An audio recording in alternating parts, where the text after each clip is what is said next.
This is amazing. This is going to blow your mind. It's already blown my mind. In fact, I was going to make a completely different video this weekend, but I had to make this video because this is going to change the way that you prepare for the Cambridge English exams. In fact, it's probably going to change the way you study English in general. In fact, I would go as far as to say that this is going to change your life. I know that sounds like an exaggeration, but when you learn more about this new technology, which I'm going to talk about in this video, I think you'll understand. Now, it's possible you've already heard of this new technology. It's very new. It just came out in November of last year. And I just found out about it a few days ago because I watched a really good video by Craig on El Mansión de Inglés YouTube channel, in which he explains how you can use this technology for learning English in general. But in this video, I'm just going to explain how you can use it to prepare for the Cambridge English exams. Now, what am I talking about? I'm talking about ChatGPT. Now, ChatGPT is a type of very sophisticated artificial intelligence, like a chatbot technology. So you can ask this chat GPT all kinds of questions or ask it to perform tasks, and it will give you very sophisticated answers. But apart from that, you can also continue conversation. So it will remember what you have said before and adjust its answers accordingly. So it's amazing when you can start playing with it and experimenting with it for all different things, all different areas. But as I said, for this video, we're going to focus on how it can help you prepare for the Cambridge English exams, especially your writings. Now, you have to be a little bit careful because obviously you can't use this technology in the exam itself. So you will have to practice the writing yourself in a sort of more traditional way, actually doing the writings yourself. But I'm going to explain now how you can use this chat GPT to help you. And it's amazing. As I said, it's really very impressive. So let's have a look at how it can help. So here we are in the website. The website is called openai.com. So open and then the letters A and I. And that's where you'll find this chat GPT. Now you can see immediately you have a few examples which you can just click on to get started. Then it mentions the capabilities. So as I said, it remembers what users said earlier in the conversation, which is incredible, as you'll see. It also allows users to provide follow-up corrections, very useful too for English learning. And it's trained to decline inappropriate requests. I'm sure you wouldn't dream of making any inappropriate requests. It also has its limitations, may occasionally generate incorrect information, so you have to be careful with that, may occasionally produce harmful instructions or biased content, and limited knowledge of the world and events after 2021. Yeah, so you can't ask it about recent news, for example. It would have no idea about the war in Ukraine, for example. But as far as the Cambridge English exams are concerned, that's not a problem because they don't ask questions about modern or current news. So I'm going to give an example of how you can use it. And as I said, this is amazing. So as you know, if you've been preparing for the Cambridge English exams for a while, there are certain questions that are asked in the writing papers, which they're not always the same questions, of course, but they have the same format, the same structure. So I'm going to take one particular example from a real sample Cambridge paper. I'm going to see how this chatbox GPT artificial intelligence can do the task for us. Okay, so this is, as I said, this is from a real exam. So I'm going to write it word for word. So which facilities? You may be familiar with this question if you've done any sample exams from the Cambridge website or the handbook, which I always recommend you download. So I'm trying to speak and write at the same time. I'm not very good at multitasking. So which facilities should receive money from local authorities? So I'm just going to put it as write it in slightly different way, because in the exams, in the writing paper, the tasks, they're set out as bullet points. So you have to adapt it a little bit. And also in the C1 Advanced Cambridge exam, you have to choose 2 of the 3, in this case, facilities. Could be different things depending on the task. So I'm going to choose museums or sports centers. In the task, you have museums, sports centers, or public gardens. And then I'm just going to stipulate maximum 260 words. How ChatGPT does this task. Now look at that. It's incredible. It is now writing your C1 Advanced essay for you on this particular task. And pretty quickly, right? So the allocation of funds from local authorities to different facilities, such as museums or sports centers, is a complex issue that depends on a variety of factors. Ultimately, the decision on how to allocate funds should be based on the specific needs and priorities of the community. That's the introduction. That's a really good introduction. Now, I'll wait for it to finish before we read the whole essay.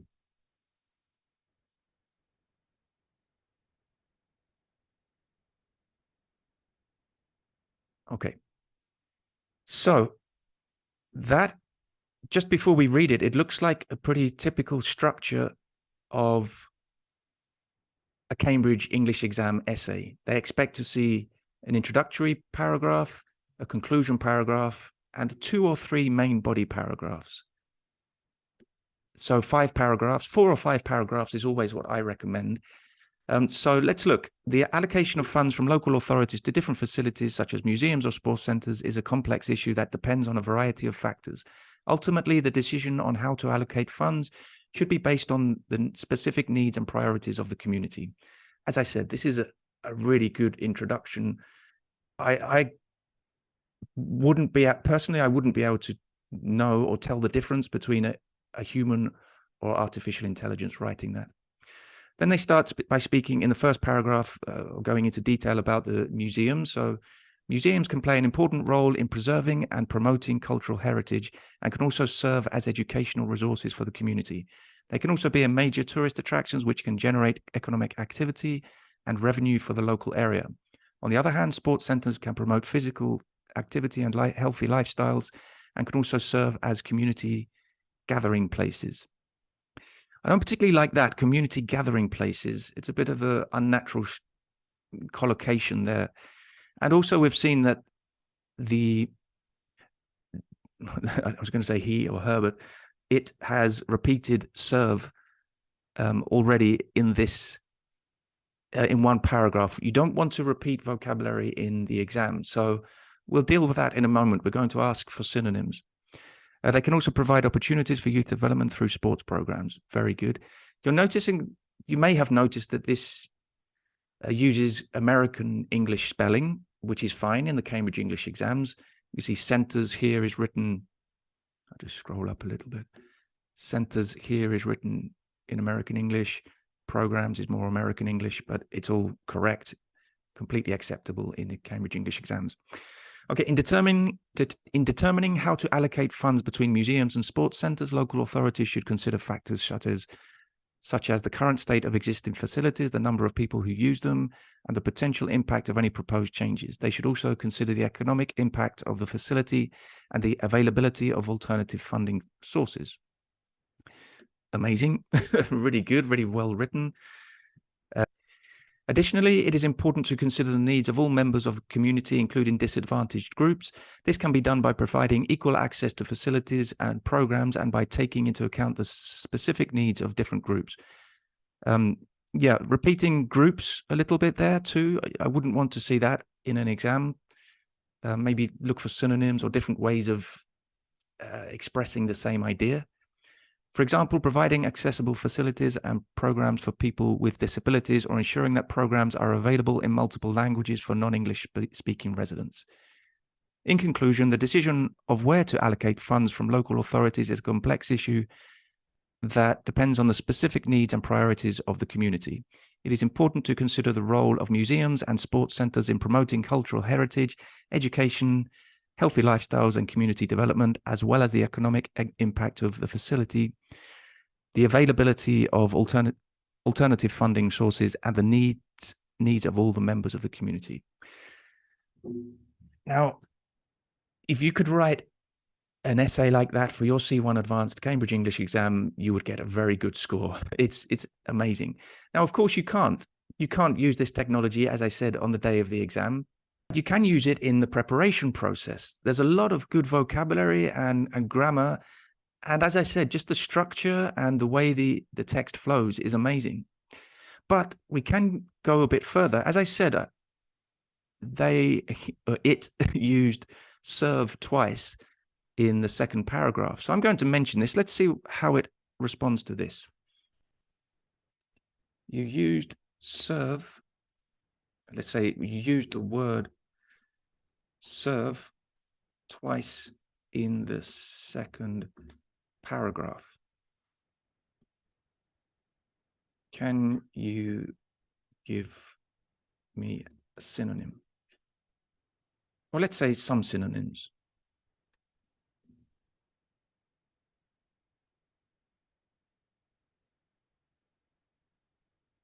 Okay, I think I just have to scroll down a little bit to see the answer. Sure, here are a few synonyms for the word serve in the context of museums and sports centers. That's very important. If you go to Google and ask for synonyms of serve, they will give you all kinds of synonyms, but not in the context that you necessarily want or need. So that's why this technology is amazing. It's continuing the conversation, remembering the previous requests and the previous responses. So here it gives synonyms in example sentences relevant to the task.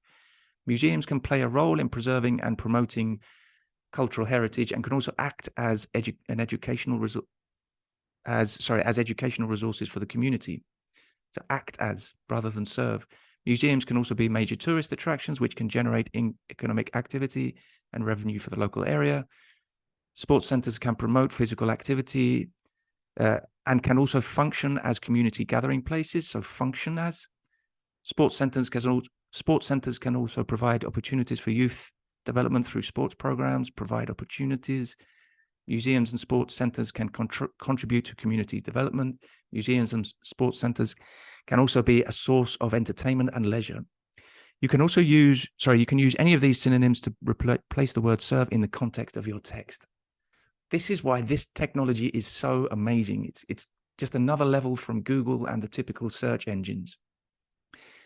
Let's see if I mention I don't like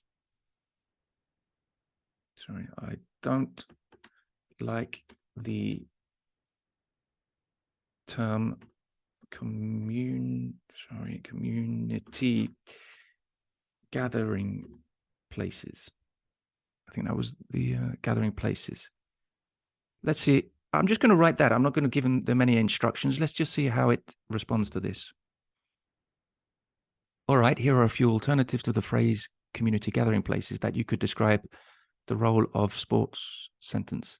Sports centers can be a hub for social activity and interaction within the community. Sports centers can provide a space for community members. This is amazing. This is really incredible. As I said, it's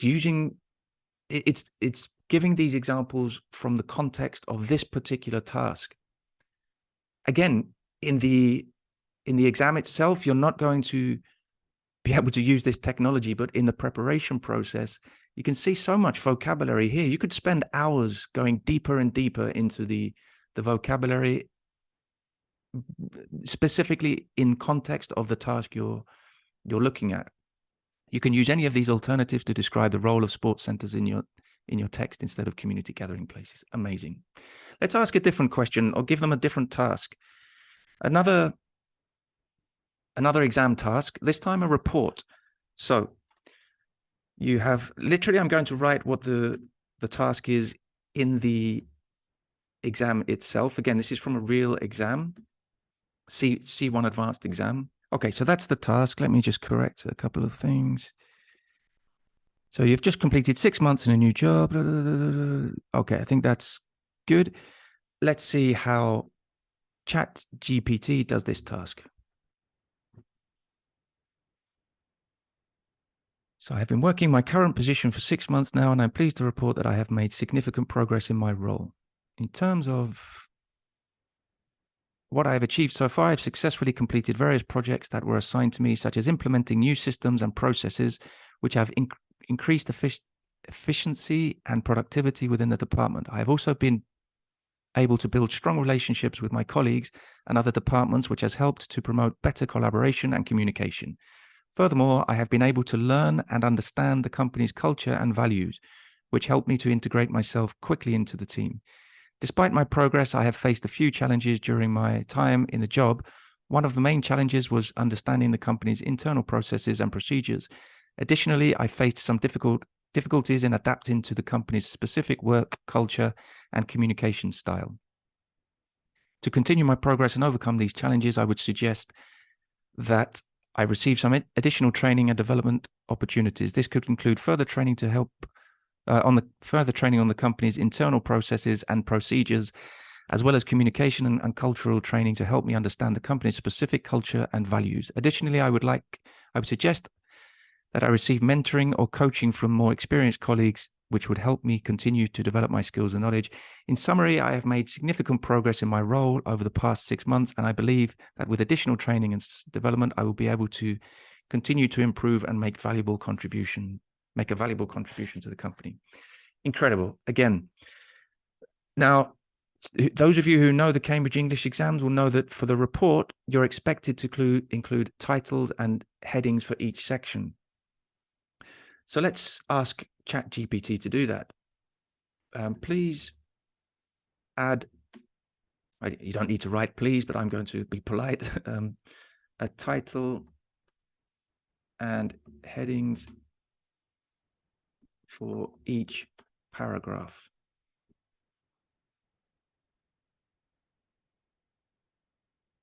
So it's just going to rewrite the whole, that's interesting. This is interesting. So it's rewriting the report in a very different way. So with bullet points. Now, I don't know why it's done that. That's interesting, but we don't want bullet points. We want complete sentences. So now we're going to say, rewrite the report without bullet points,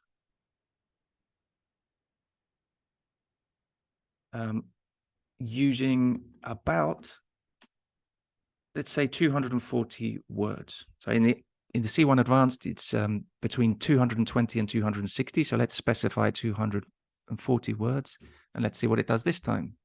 Hopefully with a heading, with a title. Yeah, it's with a title. Okay, this is what we wanted now. So we have an introduction.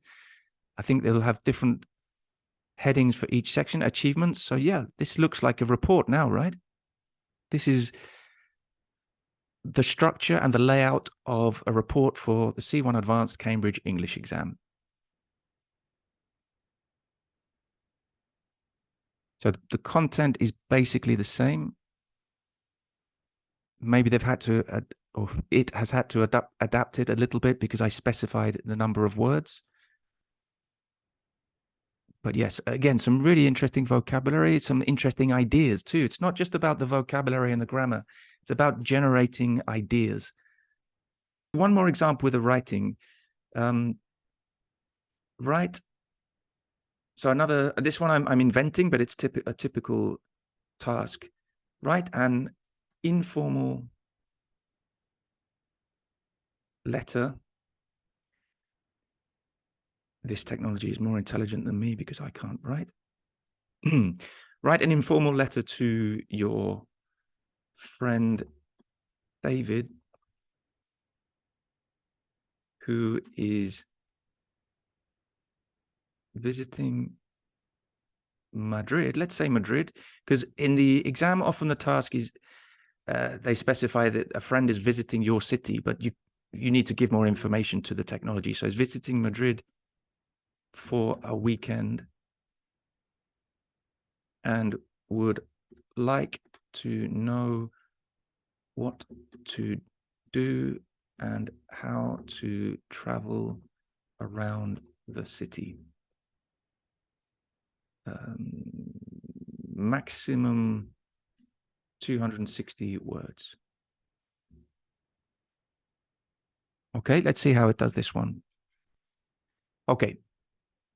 So again, this is an informal option, and it goes into detail about the different things you can do in Madrid. First of all, when it comes to things to do, there's no shortage of options. You definitely have to check out the Prado Museum. It's one of the most famous art museums in the world, and it's home to works by some of the greatest artists of all time. You should also check out the Retiro Park. It's a beautiful park that's perfect for a relaxing stroll. Also, you shouldn't miss the Royal Palace. It's stunning, and it's a great place to get a sense of the history of Madrid. So some really good structures here. You shouldn't miss the Royal Palace. It's stunning. Some nice vocabulary. As for food, so these kind of cohesive devices that help with the flow. So first off, that's good for an informal letter, not for an essay, but first off is good for an informal letter. As for food, Madrid is known for its tapas culture, so make sure to try some traditional Spanish tapas while you're there. I recommend going to the Mercado de San Miguel. It's a great place to try a variety of different tapas. Also, don't forget to try some churros con chocolate. They are a classic Spanish dessert that you'll love. A couple of things to say about this paragraph. In the task, it didn't specify anything about food, so I think this is a bit, the Cambridge examiners may consider this irrelevant information, so be careful with that. Also, churros con chocolate, I wouldn't say they're a dessert. You usually have them in the morning with coffee. So, but that's a detail that is not that important. Getting around, again, that's a nice structure. It helps the flow when it comes to getting around. So now they're introducing a different topic. Madrid has a great public transportation system. The metro is the easiest and quickest way to get around, and it's also very affordable. You can also take the bus or the train, depending on where you need to go. And also, if you want to explore the city on foot, you can do that too. Madrid is a very walkable city, and you'll find plenty of interesting things to see and do as you explore. This is all true, by the way. I lived in Madrid for almost 20 years, and it's all correct information. I hope you have a great time in Madrid, and make sure to take lots of pictures. Let me know if you need any tips or recommendations. The thing I want to look at before we move on, and it's not about the writing, it's about the use of English. We're going to look at a couple of words that come up in the C2 proficiency part 1 reading and use of English task. And it's permanently and perpetually. So we're going to look at what is the difference between those two words. So explain the difference between the words perpetually and permanently. Both perpetually and permanently refer to something that lasts indefinitely or for a very long time, but they are not exactly the same. The word perpetually generally refers to something that happened repeatedly or continuously without interruption. For example, the clock in the town square runs perpetually, never stopping. It is often used to describe something that is ongoing without any end in sight, something that is always happening. The word permanently generally refers to something that is final and unchanging. For example, he got a tattoo permanently inked on his arm. It is often used to describe something that is fixed or lasting and cannot be undone or changed. In summary, perpetually refers to something that is ongoing, while permanently refers to something that is unchanging. So again, really good explanation there, very sophisticated explanation. Perhaps you could find this with a Google search, but it would be much more difficult. You'd probably have to go through a few different results, different websites that kind of give the explanation, but this is a much easier and very accurate way to find out these vocabulary questions. So I think you'll agree with me, that's pretty amazing, isn't it? I think you'll find that you're going to be using this a lot for your Cambridge exam preparation, but probably just for your life in general. For your English studies, as I said, check out the video that Craig made on the El Mansión de Inglés YouTube channel. I think you'll find that very interesting. Craig looks at different areas of how you can use ChatGPT to help with your English studies. But specifically for the Cambridge English exams, especially the writing paper, it's extremely useful. So I suggest you start using it and exploring it. This is not going to do everything for you, of course. You still need to put the effort in. You still need to prepare very well. So my preparation courses are still valid and very useful, thankfully. Check out the links in the description for my B2 First, C1 Advanced, and C2 Proficiency complete online preparation courses. But this can be part of your preparation from now on. It can be an extra resource that you can use to really help you get to that next level of English in general, but also make sure you pass the exams. As I said, especially for the writing paper. Okay, thank you for joining me again, and I'll see you very soon for another video.